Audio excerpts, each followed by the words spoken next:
What does it take to make a fresh and perfect cup of coffee? It takes more than just brewing the coffee. The coffee we enjoy each day has taken a long journey to arrive in our cup. Let's start this journey. 1. Where it grows. To have great quality of Arabica coffee, the demography where the coffee is planted and the soil are one of the most important aspects. Coffee plantations are normally located in highland areas between 1,300 and 1,500 meter altitude, and it takes about 7 years to mature fully. Location affects up to 20% in coffee quality. 2. Coffee plant care. Coffee plant care is the key for a good harvest and the taste from the coffee. Coffee seeds are generally planted in shaded large beds. The seedlings will be watered frequently and shaded from bright sunlight until they are hearty enough to be permanently planted. The right organic fertilization and special care is then taken.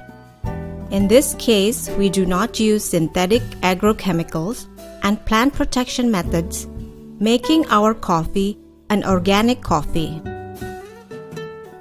During the pruning process, which encourages healthy growth and flowering of the crops, care is also taken, protecting them from fungus and agricultural diseases.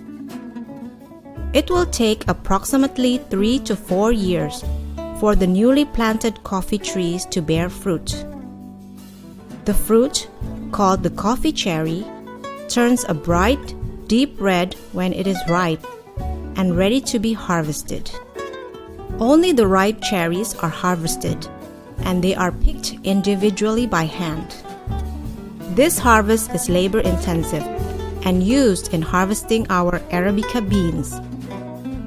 The day's harvest is then transported to the processing plant.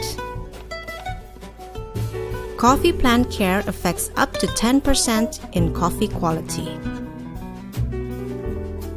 3. Coffee bean processing. Coffee cherries that has been harvested should be immediately treated to prevent chemical reactions that can degrade the quality of the coffee. Starting from removing the dirt and separating the red fruits from the yellow or green fruit. Separation of fruit is useful to distinguish the quality of the coffee beans produced. Peeling the fruit skin with the help of spindles. This process is done by rushing water to soften the skin, enabling it to be easily separated from the seeds. The results of the process of stripping the skin of the fruit is a seed that still have bark horn. The next step is the drying process. This is done using sunlight or a drying machine. For drying, the beans are evenly dispersed. The thickness of the pile of seeds should be no more than 4 centimeters. They are raked and turned regularly.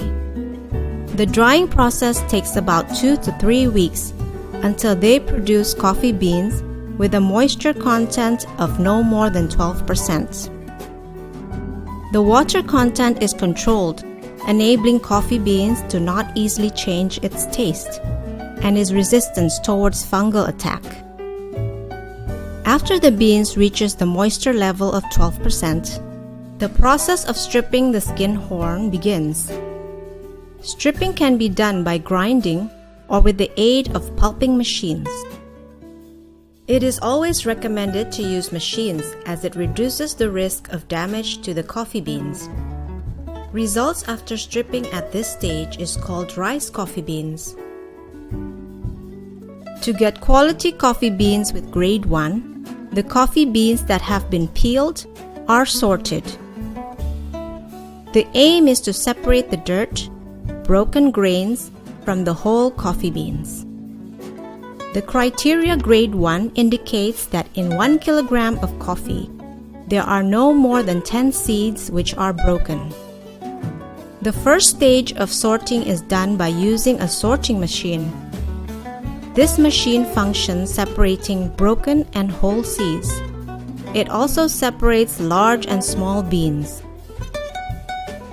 After using the machine, the final sorting is done manually by hand, with the aim to do the final sorting and inspection. Coffee bean processing affects up to 30% of the quality of the coffee. 4. Coffee roasting process. The roasting process is what produces the characteristic flavor of coffee by causing the green coffee bean to change in color and taste. It creates the flavor profile of the coffee bean, determining if your coffee will be light or dark, sweet or bitter. Roasting changes pretty much everything about the green coffee bean. It causes the bean to expand and change in color, taste, smell, and density. Using the latest technology, we make sure our beans are roasted to a consistent temperature to ensure the flavor profile of the coffee. Coffee roasting process affects up to 30% in coffee quality. 5. Coffee cupping.